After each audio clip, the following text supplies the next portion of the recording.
السلام عليكم بنات، مرحبا بكم في قناة عالم المساء. هاد القناة اللي كما عودتكم على تقديم وصفات طبيعية 100% مجربة مني أنا شخصيا، وكتعطي مفعول 100%. ما عندكمش مناش تخافوا، وأيضا من نصائح في المطبخ. قبل ما نبداو هاد الوصفة ديال اليوم، كنتمنى أنكم تدعموني وتشتركوا في القناة ديالي عبر الضغط على زر الاشتراك اللي كيتواجد في المربع الأحمر بأسفل الفيديو، وايضا توضعوا تعليقات وما تنسوش تخلوا لي لايكات. اذا كما كتشوفوا هنايا المكونات اللي عندي هنايا هاد الدهان هذا ديال الزنجبيل اللي فيه ذروه الجمل، وهنايا عندي عشبة الكتيرة. اذا هاد الوصفه ديال اليوم لتكبير الارداف واي منطقه في الجسم. اي سيده عندها شي نقص في شي منطقه بغات تزاد ناحيه الوزن، بغات تغلط فيه، ما عليها الا تتبع هاد الوصفه هذه، وان شاء الله باذن الله غادي يكون عندها واحد النتيجه فعاله. اذا كما كتشوفوا اول حاجه كناخذوا هي هاد العشبه هذه ديال الكتيره. كنبيتوها ليله كامله في واحد نص كاس ديال الماء سخون يكون طايب. ديروه في شي زلافه هكذا تخليوها ليله كامله باش كترطب لينا وكتولي ما تبقاش قاصحه بحال دابا. اذا كما قلت لكم غادي نخليوها ليله كامله، وفي الصباح تتحل، تتحل لينا، يعني ما كتبقاش هكذا، كتولي رطبه. من بعد كنشدوها هي هاد الكريمه، هاي هذه اللي قلت لكم فيها ذروه الجمل. كما كتعرفوا ان ذروه الجمل تستعمل كيستعملوها الصحراوه يعني في تسمين اي منطقه في الجسم ضروري. كيستعملوها في دوك القويبات اللي كيستعملوها في دوك الدهنات اللي كيديروا باش كيدهنوا في الارداف باش يغلاضوا من ديك الناحيه، او لا يعني ديما كيستعملوا ذروه الجمل. ديما كتلقاي يعني الوصفات ديال تسمين الارداف والمؤخره واي منطقه في الجسم كتلقاي ديما مستعملين فيها ديك الذروه ديال الجمل.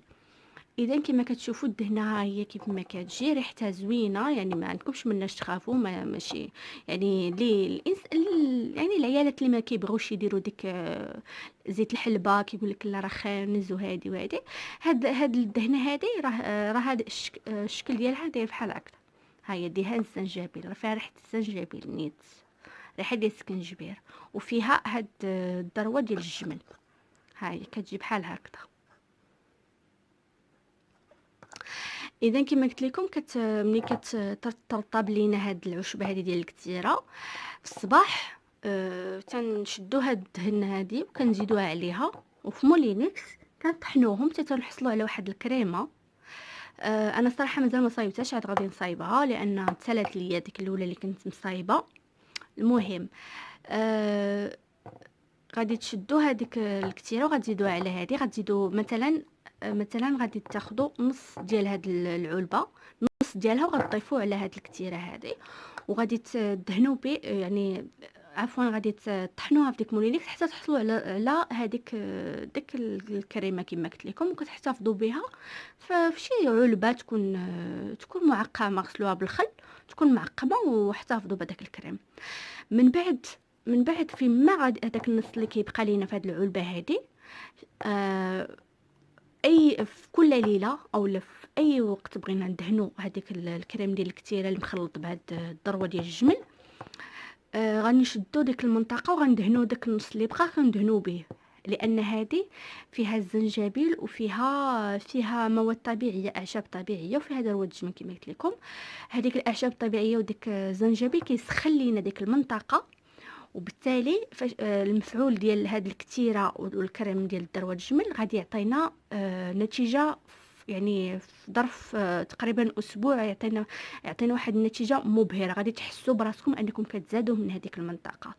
اذا كما قلت لكم ديما غادي ندهنوا بهذاك النص اللي بقى لينا هنايا، غادي ندهنوا به ديك المنطقه وغادي نسخنوها مزيان، تولي دفات مزيان بحركه دائريه، نبقاو نسخنوا ومن بعد عاد نديروا داك الكريم كنطبقوه حتى هو كنديروه بحركه دائريه، وبهكا غادي نحصلوا على نتيجه زوينه بزاف ومرضيه.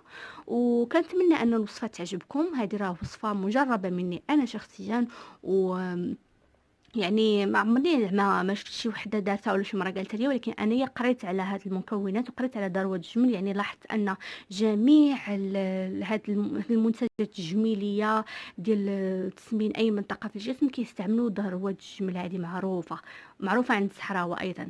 إذا كنتمنى أنكم تجربوا هاد الوصفة، وما تنساوش تشتركوا في القناة ديالي وتوضعوا لايك لهذا الفيديو اللي عجبكم، وتشاركوا مع الأحباب ديالكم، وبهكذا باش توصلوا بكل جديد، ونتلاقاو إن شاء الله في فيديو جديد. مع السلامة.